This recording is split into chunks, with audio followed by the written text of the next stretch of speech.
All right, welcome everybody. This is Trees Philosophies. This is where I go deeper in on my thoughts, values, principles.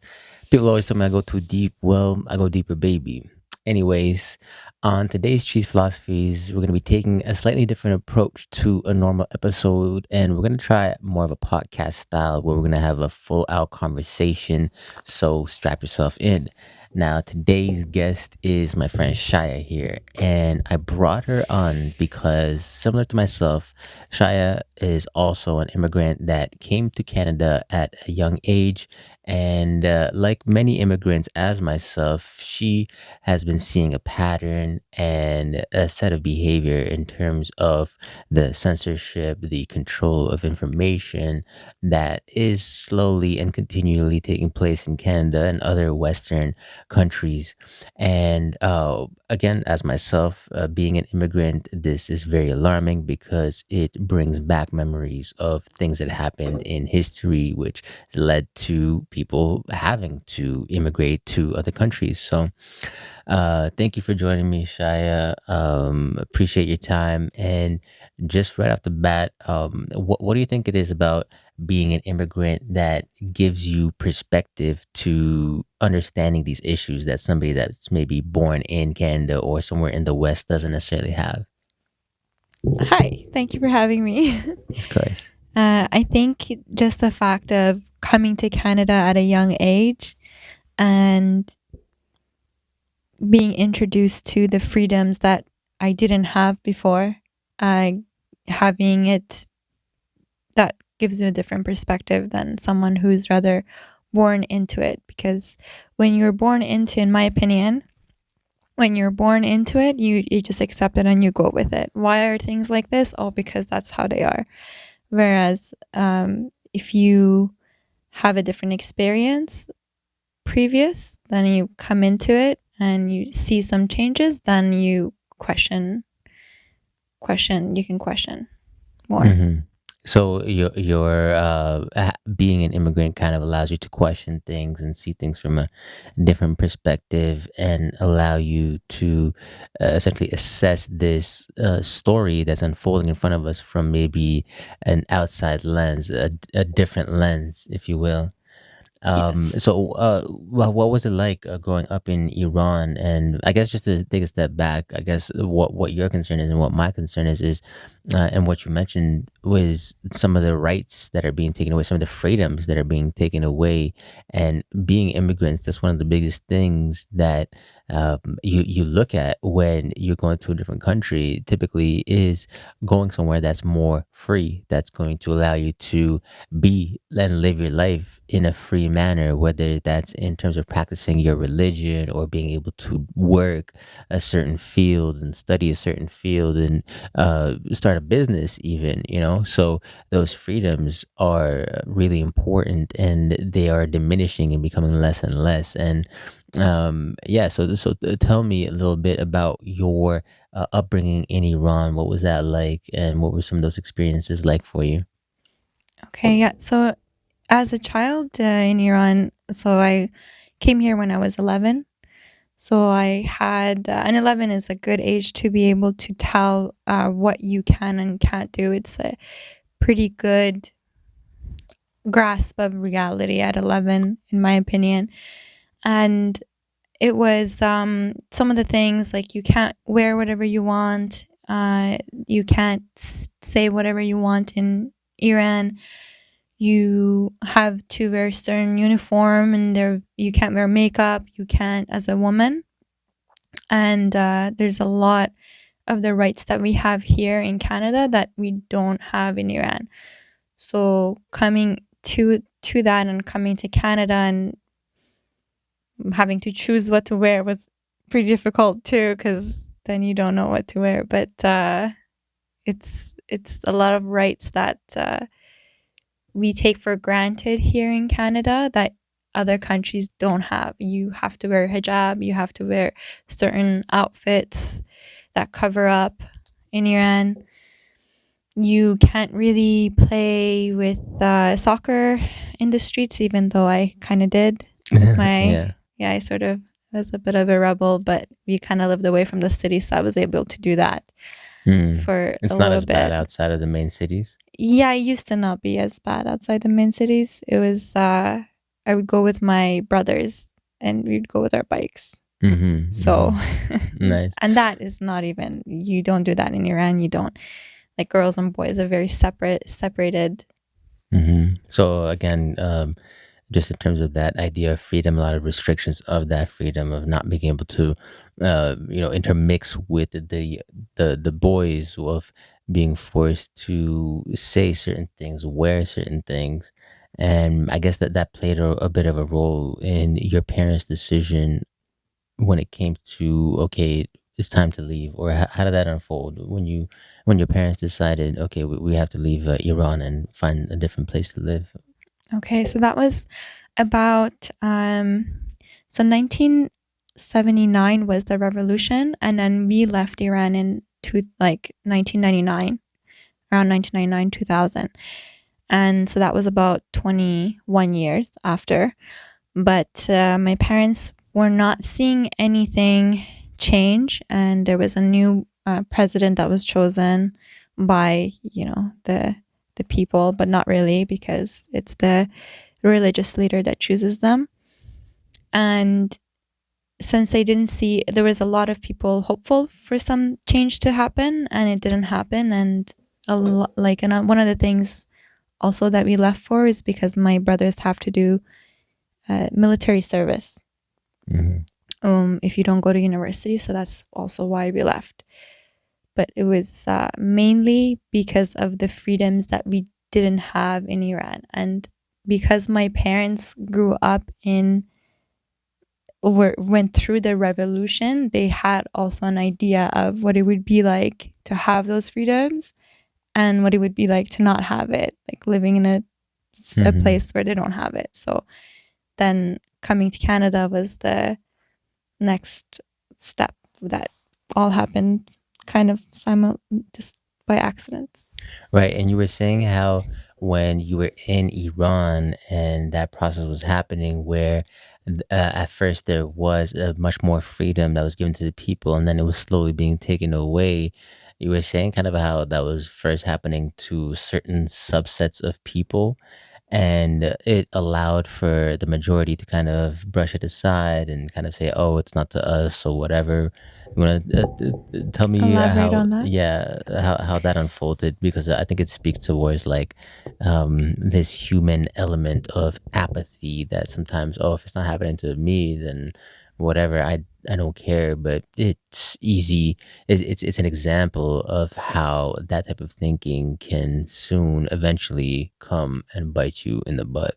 Yeah, so my mom tells me this is from her point of view, is that at the beginning of after the revolution, slowly things started to happen. So slowly, like, even wearing the hijab was kind of pushed as advertised as good and things Okay, like so wait, that. let's just set it up. So before the Yeah. revolution, just set it up, and then after the revolution, what happened? Just so people have the contrast. Just for whoever that's unaware, perhaps, of the history. So just for the people that might Okay. be listening, so set it up So before the Shah revolution, was after in revolution. charge for before the revolution, and it was a very Western style society. So you could walk out with whatever you wanted to wear. I'm not too sure about the freedoms that you had in terms of what to say as Hmm. much with the Shah times, but it seems like that now, hindsight 2020, it's it was something that was pushed by the people that were controlling the revolution. But that's, I don't know much about that. But everything that happened with when the revolution, after the revolution took place, it all started slowly. So it was just, let's say, destroying the houses of the Baha'is Hmm. and not the rest of the people, like getting them the sects, the smaller sects out of the way, the people, things like that. So it was gradual, and it was like, if you wonder how did Iran get to be how it is right now, it was all small steps and people not caring about what happened to their neighbors, Hmm. which goes again to say that whatever is happening to someone, whatever you do to someone, it will also happen to you. So, and which is where Iran is right now. Everybody doesn't have the rights and they're not living well. Mm-hmm. And that kind of ties into like the whole the treatment of people that are vaccinated versus people that are unvaccinated, and there's restrictions being put in place to people that are unvaccinated, and if you're vaccinated you might just not really care and say Mm-hmm. whatever, that's not me, that's not impacting me, I was good, I got my shot, so I don't really care what the law, what the government is doing to these other people because that's not me. So again, it's that same old story of othering, of being able to push somebody aside and say, "Hey, you guys can put all the authority, put all the measures on these people, but as long as you don't touch me, then we're good." And there's kind of like this subtle pact that's created for a two-tiered society. But eventually, Yeah, that second tier becomes slowly. that it grows to become bigger and bigger. So essentially just just so I understand, and for the people at home, so we have a lot of freedom, Western style freedom in Iran. Then the revolution happens, and slowly it becomes taken away bit by bit. First, it was the Baha'is. What was it about the Baha'is that actually made them be targeted first? I'm not too sure, but Mm-hmm. it's, I bel yeah, it's, they don't really. So with the revolution came Islam as the main religion of Iran and the religious leader actually. So that's another thing as well, is that you're not really allowed to practice in public your religion. Like I remember we had Baha'i students in one of my classes, but I didn't know what Baha'i was because they don't teach you really anything other than Islam. Mm-hmm. So it was just all the small sects. But I guess, yeah, they just sort of, they didn't destroy all of them though, right? Because we still had Mm-hmm. Baha'i. It was just you either got lucky or it didn't. But as my mom said, was that at the beginning they were coming and destroying the houses of the Baha'is, and Mm-hmm. Okay. everybody was not really, people weren't really caring, which is, it's when you don't care about your neighbor, then it will happen to you too. It's the same, looking at it as we're vaccinated or unvaccinated. If you don't care what happens, what rights of your neighbor is taken away for not being vaccinated, which is questionable, the vaccine anyway, this vaccine. But if you don't care, then other your rights will also be taken away. It's just a matter of time. Like you might not see it right now, but you will see it happening. Mm-hmm. It's like a slow process that gradually unfolds, and then in the end, it just speeds up and rapidly takes you over. And Yeah. before you knew what happened, it just engulfed you in it, and you're swimming in it. So okay, your parents, they came over here. You know, they sought the freedom of the experience of the Canadian Western living. And then what's been happening recently that's been making you more concerned just about how Canada is potentially going down that same route where you saw in Iran, where it was taking away people's freedoms, the right to speak, the right to go to different locations. So really, a lot of what's happened in Canada, right, where your ability to move around, your ability to speak, it has been gradually under attack in a sense. So, but what was it that made you aware of this situation that was unfolding? Okay, specifically, the first thing that I would say caught my attention is not being able to leave Canada, not being able to leave Canada and enter Canada. Hmm. And it's, I would say it's a little bit of a disinformation because they try to force you into it. As if you believe that you don't have the right, then you don't have it. That's sort of what was happening. But when they try to make it so that you can't leave Canada, which they did make it so you wouldn't necessarily be able to fly if you didn't have your proof of vaccination. So they did actually take that away, which is a big one because I remember, like, one of the things you think about as a child, you're like, okay, so if people don't like how it's going on. Why don't they leave? And it's like they can't leave. People can't leave. And Mm-hmm. it's that not being able to leave that really caught my attention. Not being able Mm-hmm. to leave and not being able to, like for Canada, they were saying not be able to come back in. But that's just, I don't know anybody who did go, like maybe, I'm sure they did, but that would be fought in courts for sure. Like if something like that happened to me, which sort of it did, I would take Mm-hmm. it to court and I would let a judge decide. And if they decide still to take it away, then I will appeal it and get a lawyer. Right, But because you tried to go to Boston and then yeah, they almost stopped so I you. actually did go to Boston in November of 2021. Mm-hmm. I went to Boston to see my friend, and entering into a different country, I had my whatever, I was ready for them to ask for anything, proof of tests done for COVID or anything like that. And they didn't ask for any of it.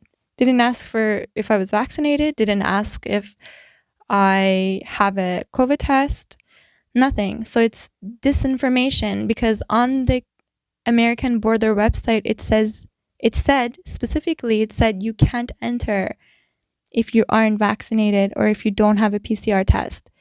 On the American borders, like it said that.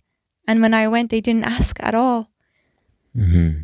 But coming back, they try to get It's me almost disinformation from the American government. from the government. It's disinformation from the government and coercion on the Canadian government. They can't stop you from going back into your country. They can't stop you from going home. It's That's the right that I came to Canada for. Yeah, yeah, I think that's important because that is one of the elements of Canadian liberties is the ability to enter Canada, if I'm not mistaken. I'm not sure if Yeah, it's to leave Canada as well, but to enter Canada leave at the for very sure. least. Leave. Yeah, yeah. So it's like again this whole thing of misinformation and disinformation and information control, and you see that as an example of that almost, or for me anyways, because you have like a website that says okay you can't enter unless you have the vaccine, but then obviously you went in without having the vaccine, which I guess we just kind of told everyone, which is Well, I had one vaccine, but it's none of their business yeah. because it's private medical information that I'm sharing now, but Which is now private on that's it's okay. That's my choice. yeah. If anybody, and next time a border officer asks me if I'm vaccinated or not, I'll say, go and find it on YouTube. It's somewhere there. Yeah. The answer is somewhere there, but I will not share that information with you. Right. Yes. I love it. I love it. Okay, so what else was happening that caught your attention? We have the control of travel, some forms of different disinformation, misinformation, I guess, or however you Mm-hmm. want to define it. Censorship. Censorship. Censorship. That's the Yeah. next thing that Mm-hmm. caught my attention because they specifically removed a conference that a bunch of doctors had put together. They specifically removed it from YouTube and they specifically removed it from the CPAC, which is the Canadian Public Affairs channel. You know that Mm-hmm. boring channel that when you were a child you would like flip through and it would be like the Right. question period? That Right. channel, they're supposed to be unbiased, but they had specifically removed, and that was the first time I saw censorship in Canada, which I'm sure has happened before, but that was some doctors that came out and spoke against what the science table was advising them to do, which is they were advising against recommending vitamin D. It's on CPAC now. It's still off of YouTube, but it's on CPAC now. But So these scientists had come together and they were what were they doing that warranted for them to be removed? they were speaking against the guidance that they were receiving from the science table, the Ontario science table. Okay, I see. And Derek Stallone was the one who held the conference, and it aired on CPAC, Right. and it was on YouTube for a while, and it was very moving, which I'll give you the link to Yeah. put on here if Okay. anybody wants to see it. It's very, and they threatened to, once they spoke out about these issues that they were seeing, they threatened to, their licenses were under review. Hmm. Hmm. So you had these scientists or doctors, and they were going against the quote unquote narrative that was being established by the medical establishment, the higher ups, and they were giving them directions on what to say. And I guess these doctors were giving alternative guidance. And I think it was they were giving the medication specifically, right? Yeah, Antiviral antiviral medication. medication. This Right. one doctor specifically said, I cannot look in my patient's eye and not recommend him this, not prescribe him this medication because he's Hmm. dying, and I cannot, as a doctor, I cannot not prescribe him this medication that's going to save his life. Hmm. Hmm. So, okay, we have pretty big deal there with the censorship of a video off of YouTube, off of Off of CPAC. It's YouTube. back on CPAC. I guess I know there was some I'll sort have of to double check outcry. again We'll see. and Um, but email them. but I guess yeah. What do you think this is going to? Because obviously we don't want for Canada, for the West to become those countries that we once left, because there's an element of tyranny and government corruption. But how do we, I guess, avoid that, or what can we do to make sure that we don't become that? Because I guess I know this is part of that, to help raise the awareness, help get other people starting to think along these lines. But what do you think? What can we do? I think if you think that it's wrong, don't consent to it. If you think that it's wrong that you're going to be asked to provide a paper proof of you being valid to enter into an establishment to eat, don't. Or tell them you don't. Go there and tell them you don't consent and leave, Hmm. and go to the ones that there are some, but stand up with your fellow Canadians, because it will be taken away because you don't want some to get some other vaccine that's experimental. Hmm. It will be taken away, the right, if you're accepting of the things that are put in place. It's kind of like a carrot and stick thing, where it's like they allow you some freedom, but it's like you got to do this first. It's like, we're gonna beat you otherwise. Yeah. And it's like you said, how at first they might scapegoat people and say, oh, okay, we're only gonna, like, punish the unvaccinated, or punish people that are saying these things that we don't like. But then sooner or later, those things that are deemed unacceptable that we cannot say is continuously growing and growing, that list of things. And eventually they're gonna turn around and punish you and everybody else around them. So this censorship thing, I think, is a big deal. And of course, you don't want 100% uncensored. I think that's wrong as well. There's a public space that needs to be governed, but of course, when we have a principle like free speech, it is extremely delicate and cannot be taken for granted in terms of its importance. Because at the end of the day, science and the scientific method requires discourse, it requires people to come together and speak about things and disagree. And science is slow. It doesn't take a couple of days, a couple of experiments. It takes years to establish, because you need reproducibility. You need the ability to recreate results over and over again to demonstrate those principles are valid and it wasn't just some random accident. And in order to censor speech that goes along some sort of predetermined dogmatic narrative, it's unscientific, it's ascientific, it's goes against the principles of science, of open discourse, of the rationalist Western mindset in a sense. And there's a big attack on that happening right now. And so do not consent though. I Do like not that. I like consent. that one. Yeah.